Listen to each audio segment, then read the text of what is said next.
Yep, that's perfect. Okay, awesome. Hello, guys. Welcome. We have a ton of people here and a great topic today. As you may have noticed, we have folks from 3 different groups. It's MHP Tribe, the Power of Passive Investing, as well as the InvestUp. I want to welcome my co-organizers. I see Chike with me here.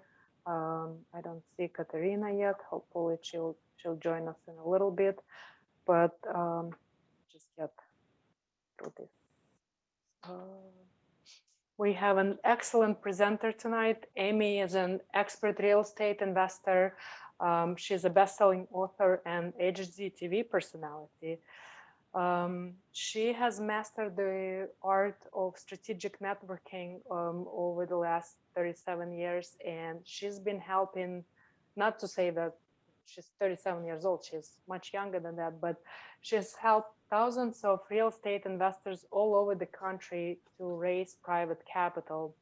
After spending some time in corporate America, she decided that she wanted to fulfill her dream, and she started her real estate investing. Her success can be attributed in large part to her team building talents, cutting edge business systems, and she also surrounded herself with some of the most dynamic, dedicated entrepreneurs, mentors, peers, employees, and investors. So we'll hear Amy. This is the usual disclaimer that the content provided today is strictly for educational, informational purposes. No, this is not to be used as a decision-making strategy and so forth. I'm sure you can do this. In terms of the housekeeping rules, just please mute yourself during the presentation. If you have any issues with audio or video, just text me directly. I'll try to help out.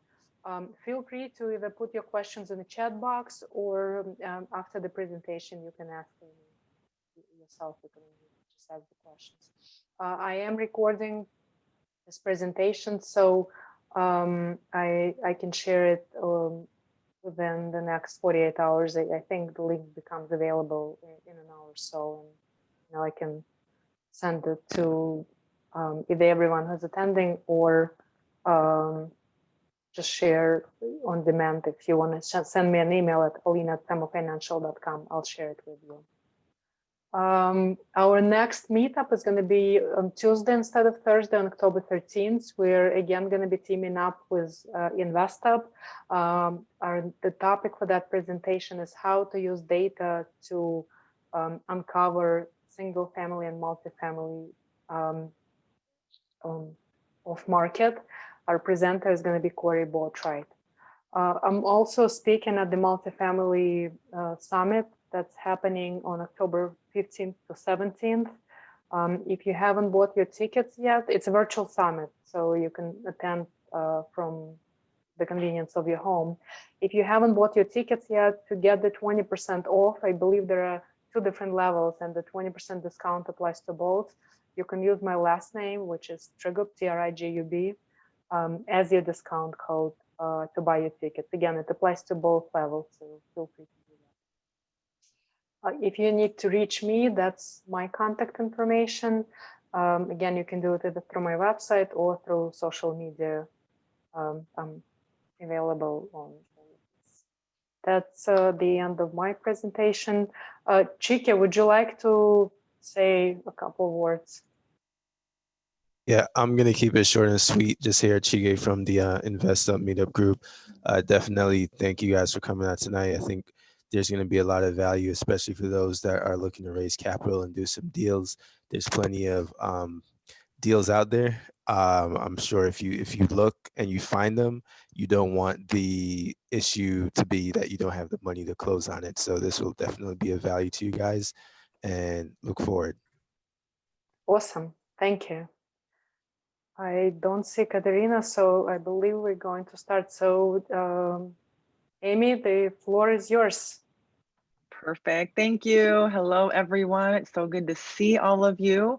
Welcome, welcome. I'm going to do a quick screen share And then what I'll do is, Alina, I'm not sure how you like to run these. I'd be more than happy to stick around and answer questions at the end of the presentation. This is a very high level. I'm going to try to give you guys as much detail as I can. I could talk about raising private money for days. I'll stick around and ask questions if you'd like.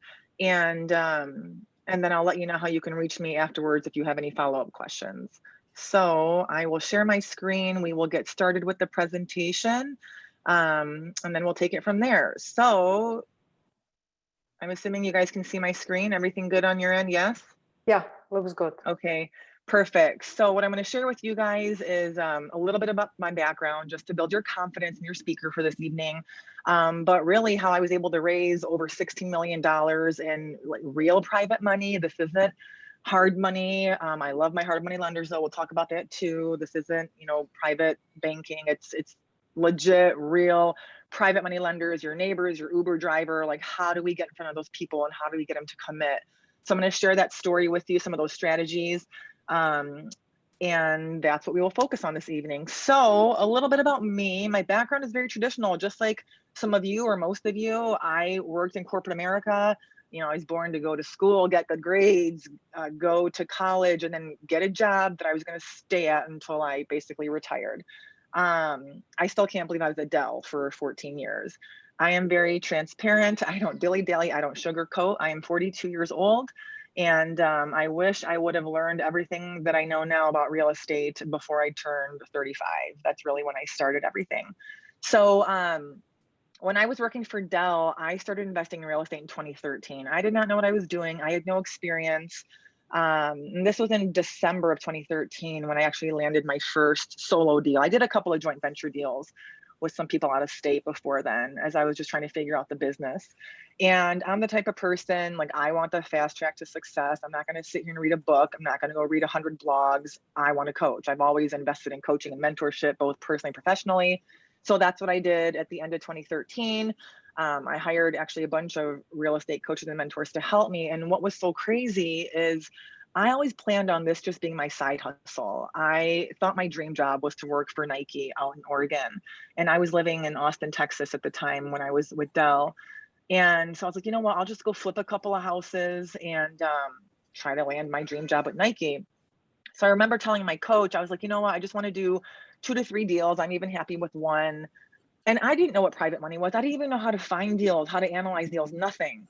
So to make a very long story short, I'm not going to go through my history in real estate, but I actually ended up doing my first 10 deals while I was working at Dell, while I was working a full-time job in just 1 year, all because I knew how to raise capital, or I learned how to raise capital. So as you probably already know, this is a very, very powerful tool and skill set.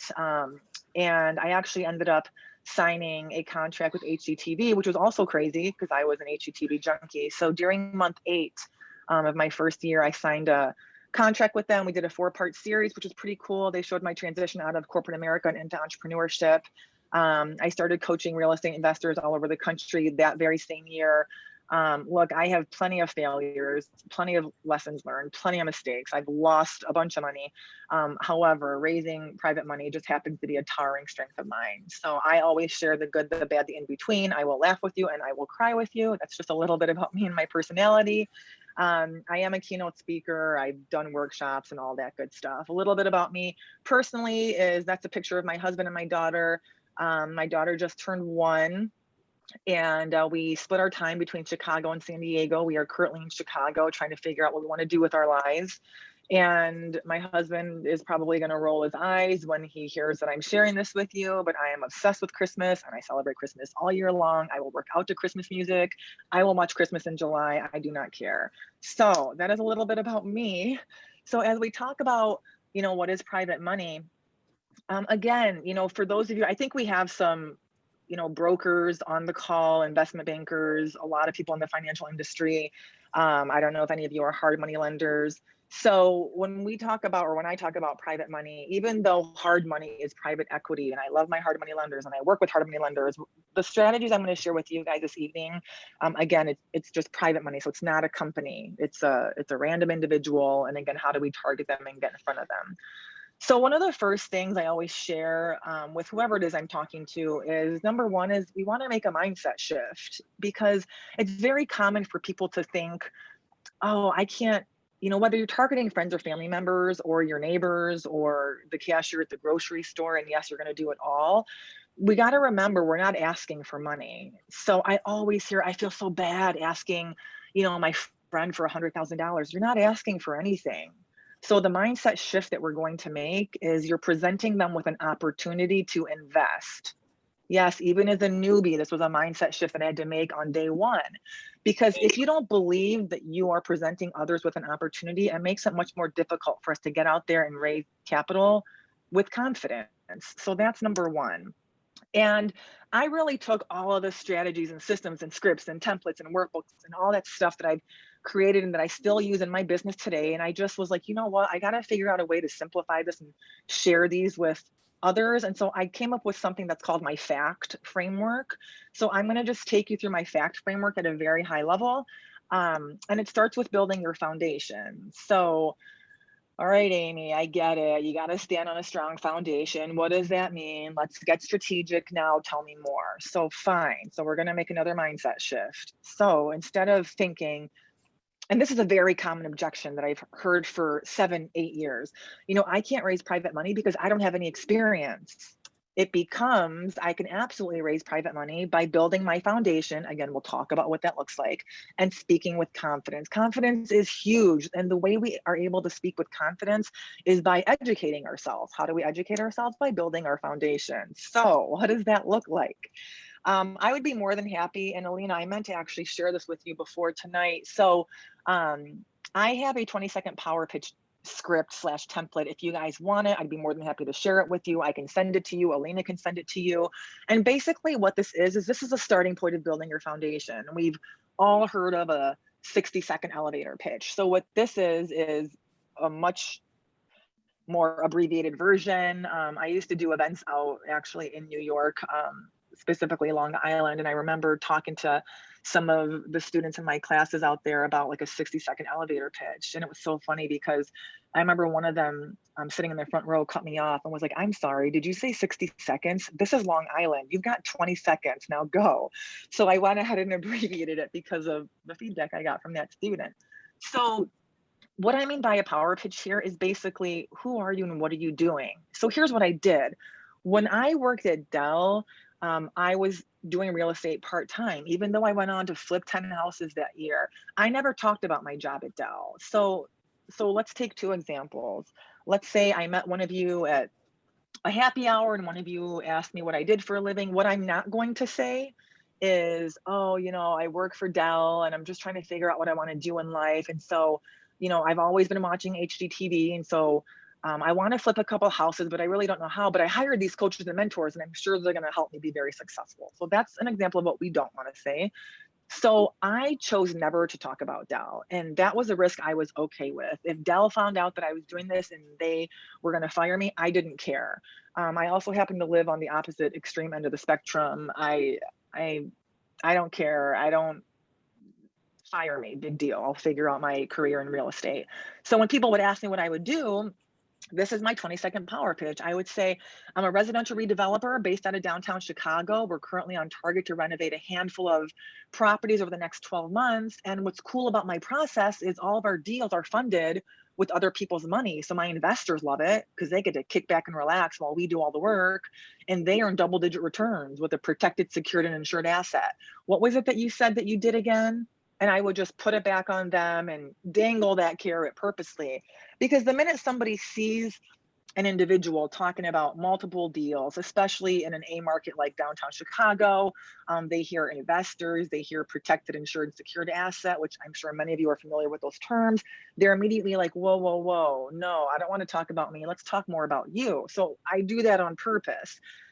If you want that script or template, just let us know. We'll get that to you. That's step 1 of building your foundation. There's a lot that goes into it. All of these other things I'm going to share with you, things as simple as, what is your goal? If you've raised private money before, do you want to go from 500,000 to $1 million? Are you a seasoned investor? If you're a newbie, is your goal to raise 50,000? Great. So figure out realistically what you want to raise in private money. Is it just for the gap funding, or is it for the entire deal, the purchase, the renovation, and your carrying cost? And then what you want to do is time block. Easier said than done. We've been hearing this since grade school. You got to time block, you got to pencil things into your calendar. But you guys, a lot of us don't do it, and this really does work. So if your goal is to go raise $50,000 in the next 30 days, which you can absolutely do, you can do it much sooner than that. Well, then what does your schedule look like? Can you commit 1 hour a day, 7 days a week to, networking? And we'll talk more about what it looks like later. Is it 2 hours a day? Is it 30 minutes a day? Whatever it is, put it into your calendar. It will make a difference. The next thing, number 3, with building your foundation is know your audience. So for me, I'm very stubborn. It's something I still struggle with. And when I was trying to juggle real estate and my corporate job at Dell, I had a lot of naysayers, a lot of people who were thinking I was crazy, primarily from my friends and my family members, specifically my dad. Now, my background is Middle Eastern. However, my parents are very they're not traditional Middle Easterners. They've been in the US for over 40 years. But my dad, looking at his daughter trying to pursue entrepreneurship, to him was like crazy. And I remember he didn't even talk about my real estate business with me for the first 2 years. I had gone under contract with HGTV. I had made hundreds of thousands of dollars in those first 2 years. And my dad still didn't acknowledge it because he was so, now I know, scared that I wasn't going to be successful. So when I talk about knowing your audience, are you going to target friends and family? And if you are, fine. At least you're going into it knowing that, and you can start to create your list. Or are you going to target random people blindly? Are you going to start, can you guys mute yourselves, please? There's a lot of background noise. Or are you going to blindly connect with people on today's event, at other business networking events, on LinkedIn?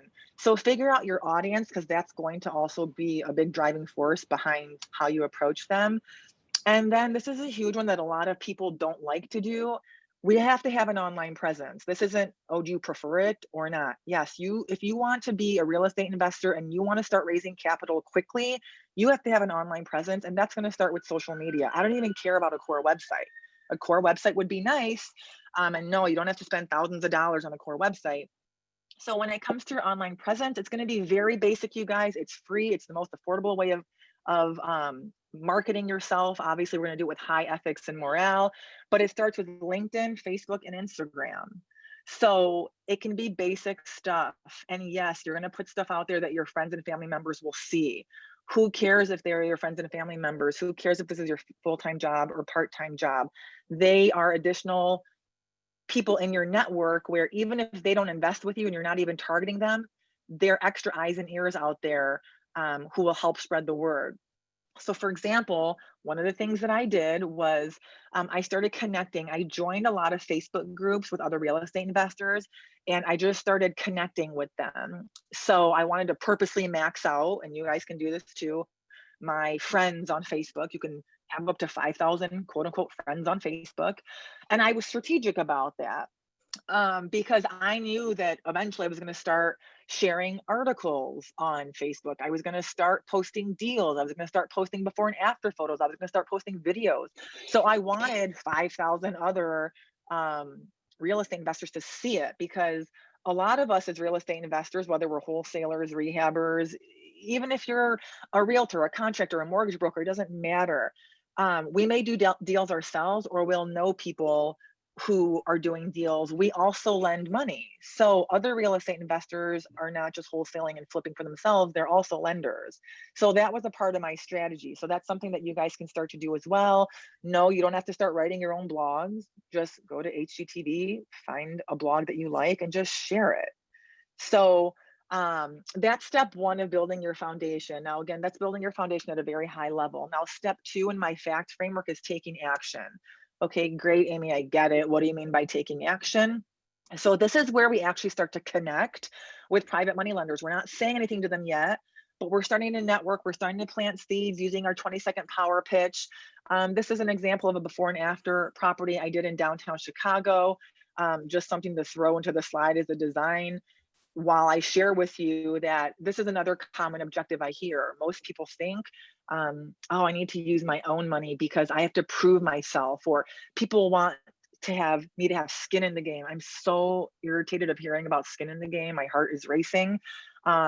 It's not about skin in the game. I'm going to talk to you guys about what that looks like anyways. Or they want to use their own money to avoid high fees. Who cares about the fees, you guys? It's not about the cost of the money. It's about the availability of funds. This actually, make another mindset shift if you're one of those people who thinks this. This is going to apply to your hard money lenders. See, I'm looking out for you hard money lenders and your private money lenders. Who cares if your hard money lender is charging you 13 and 3, or if your private money lender is offered an investment opportunity at 12%? That's quick cash. That's private equity that you have access to. In some cases, my hard money lenders have closed in 2 days, and private money, obviously within, as early as 24 hours. All you do is bake it into the deal. I don't care. I'll give you half of my profits as long as I can get the money and close, because 50% of something is better than nothing, right? So it's not about the cost of the money, it's about the availability of the funds. So here's another mindset shift. Instead of thinking I can't raise private money because I don't know anyone with money, who cares if you know people with money? We're going to talk about that too. You're going to target people of influence. It becomes, I can absolutely raise private money because I have steps, I have a system, and I know how to identify private money lenders. So one of the things I teach is creative ways of networking and connecting with people outside of real estate, people who have nothing to do with real estate. So when we talk about step 2 of my FACT framework, taking action, this is what I'm talking about. Starting to connect with PMLs on LinkedIn. No, you're not going to send them a 50-sentence no that's obviously been scripted and sponsored. Nobody has time for that, and no one's going to respond to you. It's going to be a genuine 3-sentence note that says, hey, my name is so-and-so. I'm reaching out due to common connections, or I'm reaching out due to an entrepreneurial mindset. Do you have 10 minutes? Be specific. Do you have 10 minutes to hop on an exploratory discussion on how we may be able to help each other out? Let me know, and thank you. I'm very cheesy and nerdy when it comes to private messages and text messages, in the sense where I use 500 exclamation points and tons of emojis. And if you don't do that, that's fine. But that's my character and personality. And I have found that it works because people can tell it's a real, genuine message. It's not some assistant, admin, or VA or whatever, which are all great people too, sending it on your behalf. So when you start to connect with private money lenders, it's also word of mouth. Again, everything connects to your foundation. It's using that 20-second power pitch to let your neighbors know what you're doing, to let random people that you encounter know what you're doing. I used my 20-second power pitch and started connecting with my Uber drivers. And yes, I converted Larry, a retired physician here in Chicago, who was my Uber driver, into a private money lender. So that's what I mean by taking action, is actually implementing your foundation, what you're learning. It's building out your networking mind map. So what do I mean by that? That's where we start to get creative. So you're going to dig deep and think back to when you were a kid. Are there people in your neighborhood that you haven't talked to in a while that you can reconnect with? And when I say reconnect with, I don't mean, hey, I haven't talked to you in 20 years. I'm a real estate investor and I'm looking for 100,000. You want to invest? No, that's not how we roll. That's not what you're going to do. It's just reconnecting and planting seeds so that over time they start to naturally learn about what you're doing and what may be in it for them. Remember, raising private money is rapport-based lending. It's based upon building a relationship and trust with the other individual while also creating win-win situations. We're going to think outside the box. We're going to think about, for those of you who go to church, are there people in your church groups? Are there people in other meetup groups that you're a part of, people in this meetup group? If you're not a part of any other meetup groups, or I have a lot of students who will say, I can't go to a meetup because it conflicts with something else I have going on, or I live in the armpit of America and there are no meetups here. And yes, these are actually things I've heard from my students. Fine, you guys, go launch your own event. The minute you start your own meetup event, you're looked at as an expert in your industry. And again, all you're doing as the real estate investor, as the entrepreneur, as the business owner, whether you're part-time or full-time, whether you're new experience, it doesn't matter. Think of yourself as the person who's you're bringing together your power team. You're bringing together the experts in the industry. So when you want to launch your own event, don't overthink it. Just Do what Alina's doing. Go find a guest speaker, have a hard money lender come in, have a real estate agent come in. You can have one event a month. So for the next 12 months, think about an architect, an attorney, a stager, a designer. You're just bringing together people in the community who are like-minded. And now you're suddenly looked at as an expert. And guess what? All those people who start coming to your events are prospective private money lenders. So this is what I mean by taking action. Now, step 3 is huge. As you continue to do all of that, we're not going to just do it once and then forget about it. We're going to start it and then continue. Consistency is key. I'm sure you've all heard that before. So step 3 on the FACT method is your credibility pieces. So once you start connecting by taking action with prospective private money lenders, well, now when you sit down for coffee, or in today's economy, you sit down, via Zoom, you want to be able to show them, why are you a polished and poised professional who is offering them this investment opportunity? Why should they invest with you? What are your credibility pieces? What does your deal analyzer look like? What do your comps look like? What does your power team look like? Who's a part of your power team? What do your private money contracts look like? How are you going to protect, secure, and insure your private money lenders? Do you have a list of frequently asked questions that you're getting from private money lenders? If so, write them down and start to create your own list of FAQs that you can proactively give to your private money lenders before you sit down with them.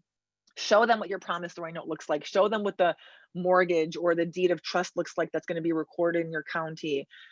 Show them your Excel spreadsheet or whatever it is that you use to analyze deals. Hey, look, here's my 15% ROI. Yeah, I'm showing you that I'm going to potentially make $75,000 because I want to build my confidence in you that there's equity in the deal. And no, you guys, no private money lender has ever looked at my deal analyzer and been like, oh my God, you're making 75,000. I'm going to want more than a 12% annualized return. No one's ever said that. By the way, that's what you're going to offer them, especially for those of you who are on the East Coast, New York, New Jersey, in those markets, in my market in downtown Chicago, or when I'm out in San Diego. I have always found that 12% annualized is a nice round juicy number. I have friends, like specifically a girlfriend who lives in Hawaii. She offers her investors an 8% annualized return, and they love that in her market. That's not going to fly here in Chicago. I doubt it's going to fly in New Jersey or New York. And no, I don't offer points. So this is probably something that some of you are thinking. If a private money lender says, oh, well, you're new and, I'd like to invest with you and I'm down for the 12% annualized interest, but, on the first deal, I would like 1 or 2 points. I don't care what you like. Now, I don't say that, okay? So the way I respond, and if you would like to respond the same way, is that's not my standard process. And then I remain silent. My standard process is every one of my private money lenders earns the same rate of return, which is a 12% annualized return. And then I remain silent. Because at that point, if they're saying, I like you, I trust you, and I want a point or two, that's not going to make or break the deal. You can still convert them. Now, what I will say is, I don't ever offer up a personal guarantee, but at the end of the day, you guys, I'm not going to get out there and raise private money if I'm not legit, if I can't back it up, and if I don't believe in what I'm doing. So I don't have a problem signing a personal guarantee if they ask and really push it. So to somebody who's saying, I want a point or two and they won't drop it, here's what you could say and here's what I say. I normally say, again, instead of saying no, I always just say that's not my standard process. So with the personal guarantee, I would say the same thing. That's not my standard process, but what I'm willing to do for you one time today is I will sign a personal guarantee on this deal only if you commit to the deal right now. And then I just remain silent, and no one's ever said no. And this doesn't happen very often. So in case you're wondering what contracts do I show them under the credibility section, it's going to be a promissory note. You can talk to an insurance broker in your market and get an example of the insurance certificate. Remember, for those of you who flip houses, or start flipping houses or have clients who flip houses, it's not a traditional homeowner's policy, right? You guys are going to be getting a builder's risk insurance policy, and your private money lender will get added as a beneficiary. So you can show them what that looks like, and then just talk to your real estate attorney. And if you're in a market that doesn't require a real estate attorney to close, you can go talk to your local title company and get an example, or the county, of what the mortgage looks like that's going to be recorded. So again, these are things you are proactively sharing with your prospective private money lenders before you find your next deal. We don't want to wait until we have a deal under contract and then start doing all of this, because that defeats the purpose. Access to private money allows us to put in much more competitive offers. It allows us to put in cash offers. So if we have to hustle now and put in a 3 or 4 week close because we haven't been networking and building rapport with private money lenders, well, that's not going to serve us well. So this is just an example of some credibility things. Create a presentation, just like I'm presenting to you guys tonight. Create a quick presentation. Go get a bunch of realtors in a room. Go get a bunch of mortgage brokers. Go speak at a meetup, a RIA. Go get a bunch of other investors in the room and just say, hey, this is who I am and what I do. You know, the core, you know, foundation of my business is based upon raising capital. And here are all the benefits to you. Here are the benefits to me. And here's how I'm creating a win-win situation. So create a presentation that you can use to start presenting to prospective lenders in bulk, basically. And then this is step 4, which is just, that's when the transactions start to come through. So once you've built your foundation, once you've taken action, once you've created your credibility pieces and you're consistent with all of these things, and you're consistently networking with new private money lenders, and you're consistently nurturing your current network of prospective private money lenders, then transactions will start to happen. And once you convert a private money lender, there are no guarantees. There's no guarantee in anything that we do. I say that too to them. But the probability of them reinvesting and reinvesting and reinvesting is very, very high. I've only had 2 private money lenders over the last 7 years not reinvest with me, and that's because they wanted to go invest heavily into some passive income opportunities. So this is my process at a very high level. This is what has served me well. This is what has allowed me to raise really today close to $20 million in private money and really build my lifestyle by design. I call it my FACT framework. So that is me and my process in a nutshell. I will stop my screen share and open it up for Q&A if we have time, Alina. Amy, this was awesome. Thank you so much. Yes, we absolutely have plenty of time for the Q&A. I'll start and I'll give folks some time to think about their questions. So we have quite a few folks here that are actually apartment investors. Some are buying themselves, some are buying through joint ventures or through syndications. So for these projects, it's not about PMLs, private money lenders. That, you know, it's more about, you know, gathering capital from investors. Would you say that the strategy should be different, and if so, how should it be different in general? Yeah, well, thank you for sharing that. And no, there's no difference, you guys. It doesn't matter. All of these systems and strategies, it doesn't matter if you're raising capital for a syndication, if you're targeting private financial institutions, it's all the same. These systems work with people who want to raise money for transactional funding for wholesale deals, for residential fix and flips. Let's say you want to raise capital north of $1 million, well over that, for commercial syndications. You want to partner with one of your lenders maybe and do a JV deal. Maybe you want to go raise capital to build your passive income portfolio, whether it's single family homes or apartment buildings. None of that matters. It's all the same process. The only thing is, if you start to look at the contracts required in a syndication and some of the bigger deals, then it's going to be more than a promissory note. It's going to probably be like a new LLC that you'll form, and each of you will be a shareholder, and that's something that your attorney can figure out for you. Got it. But so if someone, you mentioned someone may be approaching an institution, it's obviously, it's not going to be a chat through LinkedIn or Facebook. I don't know. What would that look like? To open the door, it will be, yeah, it's the same. It's the same way of planting seeds and building rapport. The paperwork will be different. But yeah, I use these same process and strategies today with, like I talked about, hard money lenders, with hard money lenders all over the country. So this works for people, and this isn't just for people in your own backyard. It's for people all over the country, all over the world, really. Excellent. Great. Guys, does anyone want to unmute themselves, ask a question, or you want to post it in the chat? Feel free to do so. And I did that amazing of a job. I was that clear and concise. You did. No, it was excellent. I'm kidding. So Amy, I'll go ahead while we're waiting for other folks to join in with questions. You mentioned time blocking. How is time blocking helping you or would help others in terms of raising Yeah. capital? So everyone's different because the way it helps us raise capital is we got to set the time aside to do it, right? Especially if you're doing this on the side. And if you're thinking, I don't have time to do anything when I get home, I've got a bunch of kids and I'm married and I've got a bunch of soccer games and whatever, fine. And what are you willing to sacrifice? And is it really a sacrifice if it's helping you reach your goal?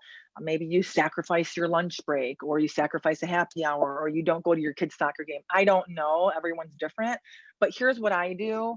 So I just put my my time blocking is just my task on my phone.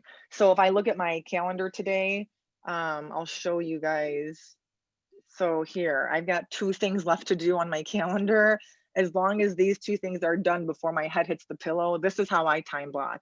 And then before I go to sleep, I'll pull up my calendar for tomorrow and add a whole bunch of things to do.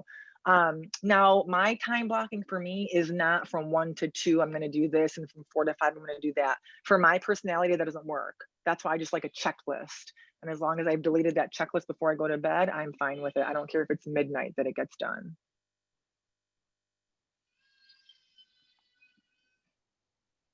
Guys, does anyone else want to ask any questions while we have Amy with us? Or was this helpful? Is this what you guys were looking for? Or were you thinking of something else? Because if it's something else, I can answer those questions too. Hi, Amy, this is Matt. No, it was very helpful. Thank you. I wanted to ask about, like, in your early days when you first started raising private money, when your credibility, I don't know if that was ever questioned or if you felt like you needed to get some credibility, did you find strategies of, like, kind of borrowing someone's credibility, meaning like you either partner with someone or you had someone else kind of advise you? Like, did that help, or was that a strategy that you used? That's a really good question. And thank you for asking it, because I just realized right now when you asked that question, there are so many relevant experiences that I didn't share with you guys for the sake of time tonight. So I'm going to answer that question in 2 different ways. Number one is I ended up raising $390,000 on my very first deal. Well, my first deal, I didn't use private money because it was just a mistake, right? One of my lessons learned. So on the next one I did. And it only took me 21 days. And again, I only had done 1 deal, and it was a tiny condo here in Chicago. But this is what's so crazy is, and again, I talk about like my coaches and mentors wanting the fast track to success. So it's because I had coaches and mentors literally holding my hand every step of the way. So in those 21 days, I hustled, I sacrificed a lot. Like I told you guys I'm raw, real, and direct. Like I would call in sick to Dell and pretend like I couldn't work because I was on the phone hustling. So every day for 21 days straight, from 9 a.m. to 6 p.m., I was making phone call after phone call after phone call. But everyone I was talking to, they knew that I lacked experience, but they didn't care because I sounded so passionate and so confident. And I knew what I was talking about because I showed them my credibility pieces. I showed them the contracts. And twice in that 21-day period, one person said to me, wow, I can tell you're going to be really successful. And the other person said, have you ever thought about having your own TV show? And it's funny now looking back at those comments. So when you speak with confidence, but it's like genuine and real, and you actually know what you're talking about, people will invest with you, because even if you have no experience, I don't care. I will invest with you as long as the deal makes sense. That's very important to understand. If you have a solid deal, you will find investors. Now, the other thing that you asked about, which I really loved, and I've also done, our joint venture deals. And I'll tell a lot of my students today, hey, if you're a newbie, look, I don't just think of myself, for example, as your coach. I am one of your strategic business partners. I am a part of your team. So, hey, student, as you're out there raising capital, and if somebody says to you, oh, well, I don't want to invest with you because you don't have experience, just say, hey, one of my team members has been doing this for 8 years, and she's been on HGTV, and she's raised over, close to 20 million. So yeah, I have leverage, and I tell other people to leverage people in their network as well. As long as, now don't lie, right? But if you want to walk that fine line, then I've done it and it works. Does that help? Yeah, that was helpful. And one other kind of follow-up, I liked what you said. I wanted to pick on, you said very early on, you also kind of attracted, or I guess you had said paid for mentors and so on. What did you look for? Did you go through several mentors before you found the right one? Or like, what was that right, I guess, mix of advisory and maybe personality for you? Like what kind of worked for you? Yeah, I just really look at success. And ever since I decided, because that was the first time I decided to invest in coaching, whether it was personally or professionally, and then it had a snowball effect. So what I did, and I'm not going to go spend hours on Google, I just looked at other people who were having success and I said, how did you do it? And a lot of them were pointing me back to the same coach and mentor. So I just hired that coach and mentor. There's nobody that I've hired personally or professionally that I regret, because I'm very selective and I always work based upon referrals. That's just one of the things that I do. Okay. Excellent. Thank you. We've got a bunch of questions pouring in, so let me read that. So we asked, Amy, have you ever tried raising money where the investor is an equity investor and they roll their money from deal to deal with you? And he calls it permanent money. So I never allow my private money lenders to be an equity partner. I don't want to, I don't need to. I like to be, again, the standard process for everyone. So no one's ever been an equity. Actually, no. Yeah, no one's ever been an equity partner, but one time I gave up like maybe 20 or 40% of my profits. I don't remember, but no one's been like on the LLC or a true equity partner. They just have received a greater rate of return. Early on when I was like desperate and didn't want to miss the closing. But what was the rest of that question, Alina? I think what they really mean is if it's a continued relationship, if someone keeps reinvesting in your deals, they, you know, in your case, if it's flips, are they investing from one flip to another, and when they get the money back, do they continue with that? Yeah, so only twice have people actually cashed out. So the way I handle that is if somebody says to me, hey, don't wire me my principal and interest back at closing when we sell the renovated property, they're like, just keep it and roll it into the next deal. So what I do is I'll keep that money in a separate account and it'll sit there and it'll continue to accrue interest. And then once I've identified the next property, I will create a brand new set of loan docs, and then I'll create a brand new holding account for those funds, and I'll transfer it. And then that's how we start with a clean slate. Excellent. Ian is asking, does any of this fall into category of seed money on a new ground up project for municipal approval pre-closing? If the ROI is 100% PA over 3 years secured by preferred shares. I'm not sure if you captured all of it. Let me know if you want me. No, I actually captured, I'm not following any of that. Yeah, so they're asking if this can be a seed money on a new ground up project before the approvals are even given. You can, if you're asking, can you raise money for new builds, whether it's residential or commercial? Yes, it's the same process. I don't know what seed, I've never heard of seed money. Yeah, that's used for investments, like, you know, when folks are buying things on a crowdfunding platform. Okay, that's not my area of expertise, but I've raised money for new builds before. Sorry, I don't know if I can answer that question. Yeah, folks, feel free to unmute yourself, Ian, if you want to add to that. Hi, sorry. Yeah, it was just the question. If it's a brand new project, we'd get, say, 3 or 6 months of approvals to get through to get the building permit. You know, so the cost of the architects and everything, if we'll be putting in the majority of the equity, but you know, if we make room for 500,000 of outside equity, we're willing to pay, you know, the 100% return on that, because it is at a higher risk, and we'll secure it by pref shares because it's before closing, so it cannot be a registered mortgage. I understand. Yeah.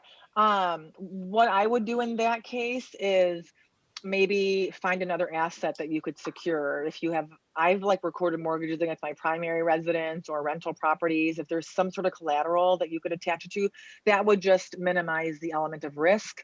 But from the get-go, I'm very transparent with anyone I'm talking to. Hey, you guys, I can't guarantee you anything. Worst case scenario, you have to be okay never seeing this $100,000 again. But the probability of that happening is not likely for these reasons. But I've done that on my residentials, Ian. Like I'll raise the money for the architectural drawings and design and all that permits, and we wait 3 months to get the permits approved. And yeah, that's time that's costing us money, but I've already baked it into the deal and I already know that's going to affect my holding time. I love it. Just one other thing. I loved your comments about who cares what the interest rate is. You know, if you've got a whacking gate profit coming out the end. You know, my favorite saying is no finance and no project. Yeah, I agree. Thank you. Great. Yeah, you bet. Next question. How did you get attention of high ticket investors as a newbie? Man, you guys, it's hustling. It's not to toot my own horn, doing what I just shared with you guys. It's knowing your content, knowing that do you have systems in place? So if you do, show your audience that.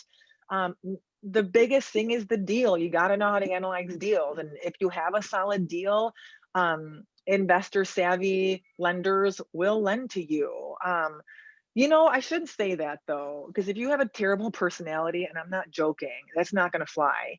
So there was a private money lender, God, my heart is racing, who was like a bully. The minute I had his money, he was a very successful older gentleman, obtained his success from buying and selling multiple businesses. And the minute I had his money, and it was only $233,000, I'll never forget it. I will not go through the story now because it's irritating me and we just don't have the time. But 2 weeks later, I called him up and I said, I'd like your wire instructions because this isn't a good fit and I'd like to cash you out, principal and interest. And I don't have time for that. So it's not a problem. If you have a solid deal and you're a normal person and you're friendly, you will find the money. Targeting people of influence is something I mentioned for a second in the presentation.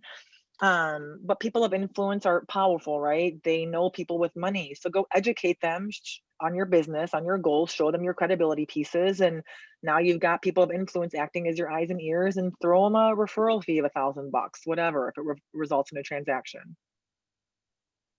That's an excellent point. And Amy, I just want to commend you for stopping the relationship with that investor that was pain in the neck altogether. That definitely shows your personality, your professionalism, how well you handle it. You gave him the money plus the interest that he earned. So that was an excellent. Thank you. Very nice. Next one, Chiki is asking, can we dive more into the topic of finding and attracting investors versus searching for them? Like being a magnet, so investors look for us instead of well, you do. So that's a lot of like what I teach. It's how you position yourself on social media. Yeah, I mean, that's like a whole nother presentation.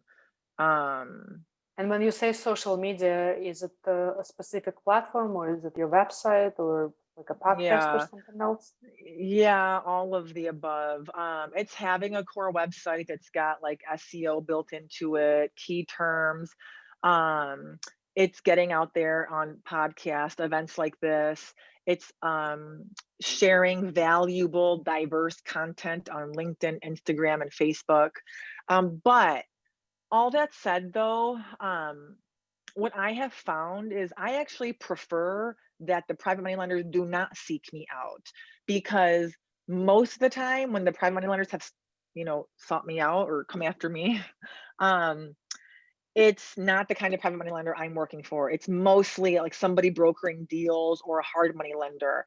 And again, I love them and I work with both, but I've already got my go-to brokers and hard money lenders. So any extra time I have, I want it to be with the private money lenders that we're talking about tonight. And most of the time that's us seeking them out anyways. Excellent. Thank you, Amy. Bobby is asking, how about having skin in the game if you have no capital? Is putting your acquisition fee is a skin in the game? Is it good enough as a skin in the game? So when people talk about skin in the game, that's a very good question. And I wish people would stop saying not you, but like the lenders, you got to have skin in the game. All they're saying is, I'm not going to give you 100%. Now, sometimes that's what they mean. They're like, you got to put in your own, equity. Let's use a hard money lender as an example. So when a hard money lender says you got to have skin in the game, what they mean is, I'm not giving you 100%. So all you have to say is no problem. Just so you understand my standard process, all of my deals are funded through other people's money. So my skin in the game is going to be the private money lender that I'm raising capital from, whose investment I'm going to protect, secure, and insure. So they don't care where the money's coming from, as long as they're not giving you 100%. Now, if you're talking to like the private money lenders we're talking about, and they're saying you have to have skin in the game, then that's not a good fit for you. And that's not a private money lender you want to work with. I've never had a private money lender say you have to have skin in the game. And if they ever have, as I think out loud with you guys, what I would say to them is, here's the deal. Again, here's my projected profit. Here's my team of experts. My contractor's been doing this for 25 years. My attorney's been doing this for 8 years. My designer's been doing this for 10 years. And so if they don't see that, that's what matters is the deal. If they don't see that, then that's not someone I want to work with anyway. So move on to the next person. Awesome. Yves is asking, what return would you recommend us to provide to the investors? I would suggest a 12% annualized return and no points. Okay. Next one from Shesh. How did you set up contracts with family, friends, or private lenders? Whether it's a friend or a family member, you guys, we treat it like a business. It's all the same. So there are 3 contracts. It's the promissory note that I got from my attorney. It's the mortgage that you can get from the county, your attorney, or the title company. And it's the insurance certificate you get from your insurance broker. On the rare case, not rare, 50% of the time I sign a personal guarantee that also came from my real estate attorney. So those are things you can just get from them. Pay them a couple $100 if they're even going to charge you, depending on how much business you do with them, and they'll review it and make sure it's legit. I guess the question really was, when you structured your first deal, how did you, when you source the money to do your first deal, and if it's family or friends, how did you get their funds? Did you put it into a separate account, business account? And did you set up a contract with them at the very get-go before you went into your deal? That is a phenomenal question. I did not set up any contract above and beyond what I just shared with you. So I'm going to answer that question 2 ways. What I was taught to do, and I did not do by my mentors, was to have whoever's sending you money or investing, whether it's friends, family members, or someone else, that money gets wired directly to the title company. You're gonna pay to open up an escrow account so that you never have the money. It's always in a neutral third party's hand. And whenever you need it, you just do draws. I never did that. Part of it's because I'm a control freak. So here's what I did and what I still do today. I have my main business bank account with Chase. And so I travel a lot. I want to be able to access the money. I don't want to work with a small local private bank or community bank or credit union. And so at Chase, every single one of my properties gets its own separate Chase business checking account.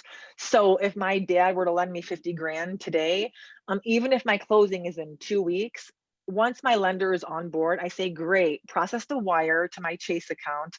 I'm going to start to accrue your interest now. And just so you know that I'm not spending your money on random shenanigans, I'm going to give you view access only to that Chase checking account so you can log in 24/7 and see what's happening with your money. I've been doing this for 7 years. Only once has one person even activated their username and password. So again, it goes back to building trust. Yeah. Typically, when you give people something, they're not going to use it. But if you were to say, no, you won't see it, you have to ask me, that could have been a different story, most likely. Hope Excellent. that helps. Thank you, Amy. Next question, Yves asks, Yves, I am going to need your help. I'm not sure I'm following your question. I would like to buy and hold. Investors might help for leveraging the down payment.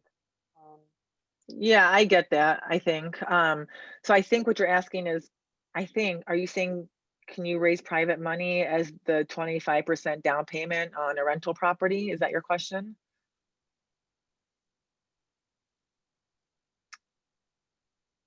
If you want to unmute yourself. Yes. Okay. Yes.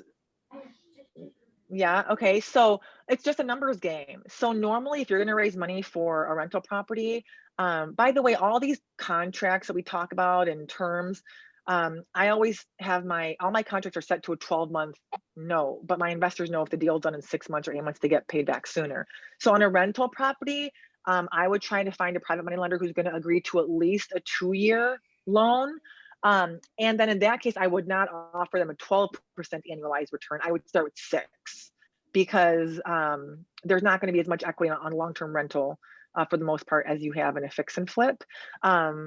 Even better, if you can, I would look for a fixer-upper because then you can do a cash out refi and you're building some of that equity into the deal. Okay, thank you. Yep, you bet. Next question from we. What is the typical loan to value in your deal for 12% return? I mean, it varies. Again, I raise 100% funding, so it's 100%. They don't. That's what's so amazing about working with like private money lenders. They don't care. They don't have those criteria.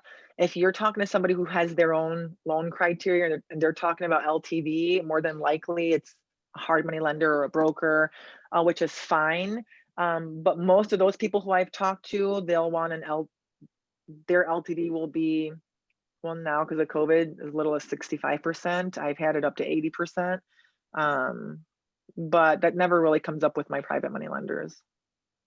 Excellent. Ian is asking, when you say you insure their money, do you mean that you get actual insurance policy? Mm-hmm. Yeah, it's a builder's risk insurance policy. So if any of us are buying properties, that's what we need to have is a builder's risk insurance policy. Next question, can you share your loan indenture or loan document you use? It's not really going to serve you guys well because it's for Chicago. It's just it's a promissory note. You can get one off. Just go to Google and have someone review it. Okay. Amy, excuse me, just on that last question about the insurance policy, have you ever come across an insurance policy that could substitute for collateral? In other words, it's the policy that guarantees their money. Oh, no, I've never even thought about that. That's a great idea, though. I don't know if that exists, and if it does, I've never looked into it. Well, it exists in the large commercial loans, you know, the loan insurance. So, you know, I was just wondering if you'd come across that for the private money lenders. No, I haven't. I'm gonna look into that though. Thank you. You let me know. Thank you. Yeah, I will. Yeah, and Amy, by the way, folks have asked for the 20-second elevator pitch. So if you want to send it to me afterwards, I'll share with everyone. Okay, yeah, sure, no worries. Okay, Yves is asking, can you recommend some private, I think it meant lenders. I'm a broker looking forward launching my first development. Okay, so I told you I'm direct, right? So let me answer your question with a question. If I spent 8 years nurturing my list of private money lenders and you and I have never met before, would it serve me well to refer my private money lenders to you? So this is me going into direct coaching mode. Of course, I have a Rolodex of private money lenders. No, I'm not sharing them with anyone on this phone, on this video, because I don't know you guys. If I send them to you, how do I know you're going to take care of them? All that said, though, I do share my private money lenders with people. But again, I practice what I preach, right? It's people that I know who have a proven track record, people who I trust. And so this is a great way. Once you know how to raise private money, you can start to earn multiple streams of income, and you can share your private money lenders with other investors and charge a 1% referral fee. Yes. Too direct. Okay. No, that was the right way to answer. Person, I don't mind. I just want the deal be done. No, and yeah, I'm not. I told you guys I'm direct. I'm not trying to pick on you or make angry. I'm just. That's my way of saying. that's not what you want to do anyways. Even when you guys have private money lenders, don't share them with people that you don't know, right? Because it's going to be a reflection of your, it's a reflection of you and your brand. So essentially, I mean, what you're saying is it all comes down to building the relationship with other folks. When you know someone for a while, if you work together, you partner together, or maybe someone became a student in your coaching program, which I'm sure you're going to mention as well, and share your information with folks. Yeah, so they can sure. connect with you. You know, once you get to know those people, and if you know that you can trust and rely on them, and I'm sure you would share with them your contact. Yeah. So since you mentioned it, I wasn't going to say anything about my coaching program. Every week, you guys, I do a weekly free live masterclass where I get into a little bit more detail in that masterclass than I did this evening. So if you guys want to register, you can do so right now. I think if you just go over to raisingpml.com, you can register for my masterclass, and you actually will get if you register, you'll get the 20-second power pitch, and you'll get another bonus I give you guys in there. But the next one is next week on Thursday, October 8th at 8 p.m. Eastern time. And even if you can't attend, as soon as the webinar is done, I send you the replay. So that's how you can connect with me and just learn more about my coaching program if you're interested. And then some more, personal relevant stories and some more details about my fact framework. It's just raising. Yeah, thanks, Alina. Yeah, and that I posted that website in the chat. Is that website the best way to connect with you, or is there other information people use? That's the best way to connect, to learn more about my coaching program. If you want to connect with me, you can just connect with me on LinkedIn. Awesome. Okay, we have a few more questions. For Amy from Matt. So do you do projects remotely, or are you always physically there each day managing the projects and the people? Yeah, no. So 18 months after I started, while I was at Dell, I left Chicago. I really lived that lifestyle by design, and everything was managed remotely because I spent 18 months busting my butt and hustling to build my power team. As you guys probably know, it's hard to find good contractors, good realtors, all that stuff. But once I had them on board, I was out of here, and I was buying properties north of $1 million sight unseen. I would buy, renovate, and sell, never have stepped foot into some of those properties. And even when I came back to Chicago, my target market is 4 miles away. I wouldn't even go. I would put an offer sight unseen, but that's because, again, I could teach real estate for months, but that's because I had a pocket. I was focusing on that pocket. I had my team. They knew my system. They would help me analyze deals. So there's a lot that goes into it, right?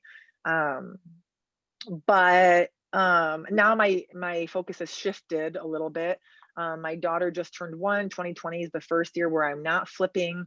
I am focused just on my coaching. So that's my way of generating income now through my coaching program, because that allows me to be a soccer mom, really. But I'll start flipping again next year. So no more HGTV? Actually, we might do episodes 5 and 6 where they look at me as their clients, basically their coach and mentor. We're talking about that, but I don't care. I don't care anymore. I used to want to have my own show, and I'm like, it's actually a lot of work, and I actually don't want to work. So even like this webinar tonight, it's amazing, you guys. Once you build your team and you know what you're doing, it's like you can do whatever you want. Like, I don't work a lot. I literally work maybe 5 hours a week. It's awesome. Amazing. Congratulations. Yeah, and I don't say that, right? It comes from a humbling place. Like, you guys can build whatever you want, just to have goals and figure it out. And yes, I would say invest in coaching. And no, I'm not saying me, because there's so much that goes into real estate other than raising capital. But yeah, that's a piece of it, But it all comes down to setting up goals, working hard, and working towards those goals. Yeah, sure. If your property stabilized, can you refi? If your property is stabilized, can you refi? If you like buy a fixer-upper and then you want to do a cash out refi? I think that's what they mean. Yeah. As long as you can show that you built the equity and the comps are there, yeah, there won't be any problem doing a cash out refi or refinancing the deal. Great. You mentioned networking mind map. Can you elaborate on that a little bit more? Yeah, that's a part of my coaching program. That's not something I share unless you're part of the program. But what I mean by that is just getting creative and thinking outside the box when it comes to who is in your network, who is in your inner circle. Is your inner circle just your friends and family? And if so, then who's in your outer circle? Is your outer circle people of influence? Is your outer circle your church community? Is your outer circle your sports community? So it's like literally documenting and categorizing all the people in your life over the last X number of years, basically. And then that's how you start to target over time to educate them in who you are and what you're doing. And as you mentioned, you're connecting with them yourself. It's not through bots or robots or automatic programs. It's all human connection. Correct. Yeah. You are the face of your company. Don't send your admin to me asking me for money. Like, I don't have time for that. I want to speak to the decision maker. Who are you? Who am I investing in? So this is a critical component of our business, and nobody's got time for bots or assistants reaching out to prospective private money lenders, especially the investor savvy ones. Awesome. Very nice. I probably have time for 2 more questions just because I have to put my daughter to sleep. So if there are a couple more you want to ask, that would be great. We are done with the questions in the chat. If anyone wants to unmute themselves and ask a question, feel free, guys. I just had a quick one. Hi, Amy. As you were mentioning about the investor that kind of drove you nuts, the 233 grand check. I've been on the flip side of this, and I've gone through this, and from how you've designed your life, how do you, on the opposite side, vet your investors? Because I'm sure you don't want, on the investor relations side, just a head case of folks that don't vibe with how you're doing business or how your management style is. So is there any sort of vetting process in turn that you do? So you mean, like, how do I prevent myself from getting caught up with these types of investors again? Right. Like, as in not taking money from everybody that writes a check, but. Oh, well, okay. So I have a minimum investment amount of 50,000. Now, no, I mean, there's another story that I'm not going to share because it's actually inappropriate, a similar situation. When I had to be like, I don't have time for this. So no, because you try, right? And it's like, as long as everyone's being genuine, it's hard to tell, is he a bully or is he a weird, like, pervert, you know, like, whatever, you know, I'm direct. But at least now I have more experience and the confidence to be like, back off, and this isn't happening. And I move on to the next lender, you know. So I don't really have a way of trying to figure out if the person's like weird, if that's what you're asking. Yeah, I mean, as far as the minimum amount, that makes sense as far as. Yeah, that's helped weed out. You know, I feel bad because, like, there was a girl who reached out to me. She's like, I got $8 grand to invest, and I wanted to help her because I really feel like that's what we're doing. But I'm like, for $8 grand, it's not even worth my time and the paperwork and the accounts. Like, so I was like, sorry, I already have what I need right now, is what I said. I didn't say your $8 grand isn't enough. Ian, did you have a question? Well, it was just to thank Amy very much. That was really informative. I really like what you've got to say. So I'm going to take heart and going to connect with you on LinkedIn. So thanks very much. Thank you. Of course, I appreciate that. And then Alina, I will send you my power pitch once I get my daughter down. So I'll be online in a little bit, and then you guys connect with me on LinkedIn. Feel free to join my free masterclass next Thursday, and I look forward to reconnecting with you guys and talking to you again in the future. Amy, this was awesome. Thank you so much again. It was really great presentation. Guys, I'll share the recording as well as what Amy is going to share with me together through the email. So watch out for that email, everyone. Thank you very much. Thank you, you guys. Bye. Thank you. Many thanks, Alina. No problem. Bye, Ian. Thanks. Bye, everyone. Bye. Bye-bye. Take care.